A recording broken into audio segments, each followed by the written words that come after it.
Hi, today we are going to talk about pointers. Pointers are very important because your understanding of advanced C++ features heavily depends on them.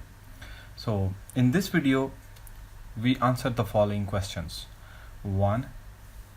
What is the address of a variable? Well, every variable stored inside the computer memory has an address. You can assume the computer memory to be like a street with numbered houses, and whenever someone desires to reside in a house, an empty or unused house is allocated to them.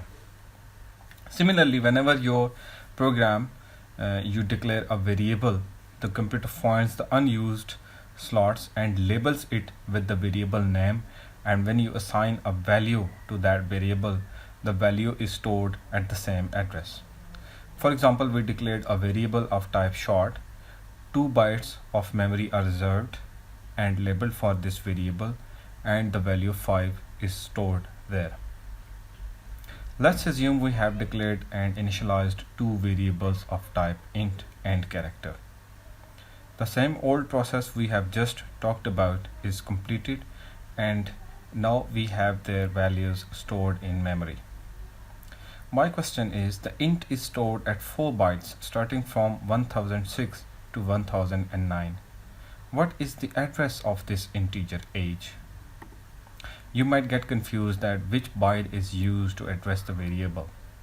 Well, the answer is the address of a variable is the lowest address in the memory where the variable is stored. Therefore, the address of age is 1006. In case of grade, however, it's simply 1011 because a character variable just occupies a single byte. The second thing is how to get the address of a variable. Well, it's really simple. We use ampersand symbol for this purpose. Whenever we want to get the address of a variable, we just prepend the variable name with an ampersand symbol. Consider the code and try to guess the output of the program. You can pause the video if you want to think on it. Well, because we use ampersand symbols with variable names, so it will output the address of the variables age and grade, which are 1006 and 1011 respectively. So this is how you get address of variables. The third thing is, what is a pointer variable? Before answering this question, let me ask you something. What if we want to store the address of a variable? Think about it. You might be thinking that we need a special type of variable to store addresses. Well, we have pointers for the very same reason. A pointer is nothing but a variable to store addresses of other variables. Consider the code where we declared an integer variable chickens and we stored value 5 in it. This is an ordinary variable. Now let's declare a pointer variable to store the address of chickens. So we write pointer p, which declares a pointer variable. Now we have a pointer variable to store the address into it. So we write p is equal to ampersand chickens.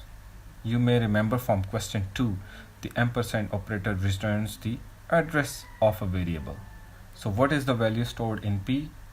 Well, it is the address of chickens, which is of course 1000. So far so good. But this is not the correct way to define a pointer. This brings us to our next question, how to declare a pointer variable. In order to define a pointer variable, we first need to specify what type of variable this pointer will point to.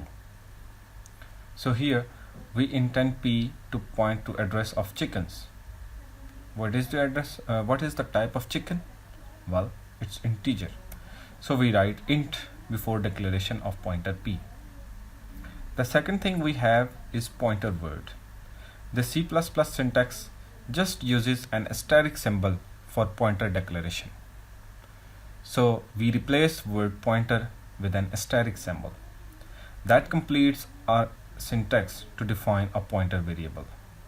The easy way to remember this is to read it right to left, like p is a pointer to a variable of type integer.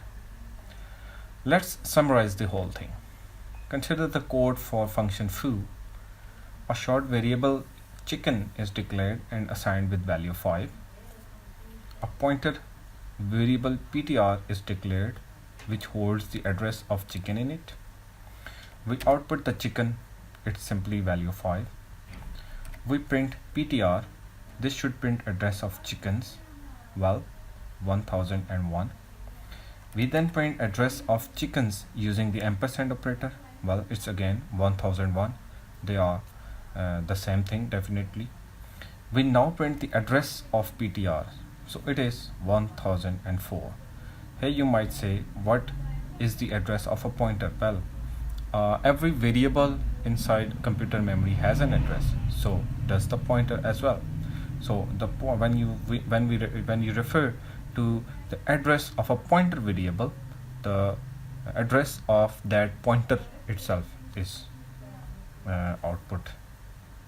The last thing, which I will not go into details in this video, is how we get the value whose address is stored in a pointer variable. For example, can we output the value of chickens using ptr variable? Yes, we'll do it using the star operator again, right, like this. Thank you and good luck.